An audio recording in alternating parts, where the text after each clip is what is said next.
Takže ahojte, Ahojte. tak sa hlásime po dlhšom čase zase s dlhším videjkom. Trošku sme to rozbehli na TikToku a sociálnych sieťach. Sme tam vyhľadateľní teraz momentálne ako Gajlagarová cesta. A pomaly idú prípravy také tie mimo verejných očí a mimo sietí. Momentálne sa nachádzame tak veľmi tematicky blízko sa nachádzame na ekoosade, ekovesnici v Bielých Karpatoch na pohraničí slovensko-moravskom u Petra Skořepu, čo je môj veľmi veľký motivátor a skvelý človek a musím si povedať, že je jeden z najväčších odborníkov na prírodné staviteľstvo a sebestačnosť momentálne, ktorého poznám. A tematicky je to blízko kvôli tomu, že my vlastne ideme cestou Orkevej obrážať takéto podobné ekoosady v Európe po ceste, ktoré budeme mať, aby sme vám ukázali, ako to vlastne funguje už rozbehnuté, ako tam ľudia žijú, ako sa dá žiť jednoducho a pritom šťastne, pretože prevažne sú to šťastní ľudia, pretože neriešia prkotiny. Katka tu je... Koľko si tu vlastne na osade? Od začiatku prázdnin. Od začiatku prázdnin, pred rokom a pol zhruba Katka ešte fungovala v korporáte, ako som už niekde spomínal, alebo teda v tom korporátnom svete, to znamená ráno budiček, práca a hákovanie vo fabrike. A v paneláku.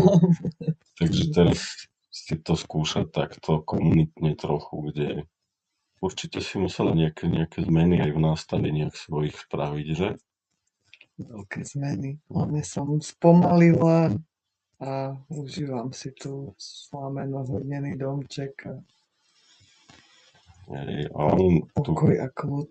Pokoj a kľud a to veľmi funguje vzájomnosť napríklad, kde v tom individualistickom svete je človek zameraný veľa sám na seba, je to úplne vedomé, je to taký podvedomý programik, je to taký jaizmus a tu sa snažíme fungovať tak nejak zosúľadiť sa medzi sebou a byť si nápomocný a zapájať sa proste do vecí úplne prirodzene a toto ideme ukázať vlastne, že ako to funguje vo svete, v Európe. Veľmi sa na to tešíme, pripravujeme bajky, trošku sú komplikácie aj s Doniom, aj s Buy Me a Coffee, ľudia mi hlasia, že neprechádzajú tam úplne platby. Takže som sa rozhodol, že budeme zverejňovať účet, ktorý používa naše občianske združenie Gajlagar. Nie je to zatiaľ transparentný účet, budeme na tom pracovať, aby sa to nejak stransparentnilo, ale urýchli to určite ľuďom, ktorí naozaj chcú prispieť a majú tú dobrú vôľu, tak je to taký zrýchlenejší proces, proste dať ten IBAN, zverejniť ho a nech to ide priamo na účet. My sme samozrejme vďační za každý príspevok, aj čo nám prišlo už na Donnyho, aj na Buy Me a Coffee. A veľmi sa z toho tešíme, veľmi nám to pomôže na tej ceste určite ako taký backup, pretože nie všetko sa bude dať riešiť práve cez Workaway alebo cez Warm Showers, čiže budeme potrebovať aj vyskúšať nejaké kempy bajkerské a pútnické. A takisto, keď už pôjdeme José Camino z Porta do Santiaga, tých 400 km cez Finisteru, tak tam budeme odkazaní vlastne na albergues, čo sú putnické ubytovne a tam sa tie poplatky platia, takže veľmi nám vaša podpora pomôže, aby sme nemuseli spať niekde pod mostami. Ale aj na to sme pripravení. Môj bajk už je viac menej nabalený, pribral o dobrých 20 kg, čo bude celkom zaujímavé to ťahať, takže som veľmi zvedavý. Katkin ideme teraz chystať, ešte nám chýbajú nejaké veci, treba tam sedlovku vymeniť. a tiež sa snažiť nejak zredukovať asi aj veci, ktoré si budeme nahádzovať na tie bajky, aby to nebolo úplne ťažké. Ale vieme, že to nebude úplne ľahké. Takže 13.8. štartujeme zo záhrady Optimista, optimistický štart. Ráno o 9.00 to máme tak nachystané, radi si dáme kávu s kýmkoľvek, kto bude poblíž, alebo kto sa zastaví treba na bajku. Je to na cyklotrase, myslím, že priamo na Eurovelo 6. A radi vás tam uvidíme a už sa tešíme na to, ako budeme dávať videa z cesty.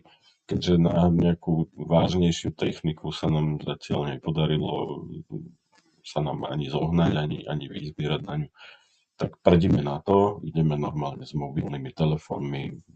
Ja mám celkom slušnú kameru, Katka má predpotopný prvý dotykový telefón zatiaľ, ale to ideme teraz riešiť, práve ideme nejaký telefón pozháňať, aby sme vám vedeli nejaké kvalitnejšie videjka zase nahadzovať na tie sociálne siete a aby ste boli s nami na tej ceste vlastne, takže tak, ja neviem, ty, Zlatko, ešte máš niečo, čo by si dodala? No, maličký stan pre 2 osoby, už nahodení na bajku. Takže úplne super. Ja ešte týždeň bojujem s týmto zahúhňaním tuto, tiež akože si hovorím, že je to celkom vtipné, ako ma vesmír skúša, že na tom bajku potrebuješ dýchať a je horúco a všetko a ja som zasoplený proste. Keďže nepatrím k tým klasickým mužom, ktorí sa ich uložiť do postielky, tak proste ideme ďalej a uvidíme, ako to celé vypáli. Takže vzdávať to nebudeme, držíme sa takého pekného hesla, ktoré sme videli vo valašských klobúkach. Nikdy sa nevzdávaj, kto môžeš, pomáhaj. Takže veríme v ľudské dobro a súdržnosť a spolupatričnosť a ideme do toho. Hurá! Takže to je na teraz všetko. Nech sa vám všetkým darí a zatiaľ ahojte. Ahojte.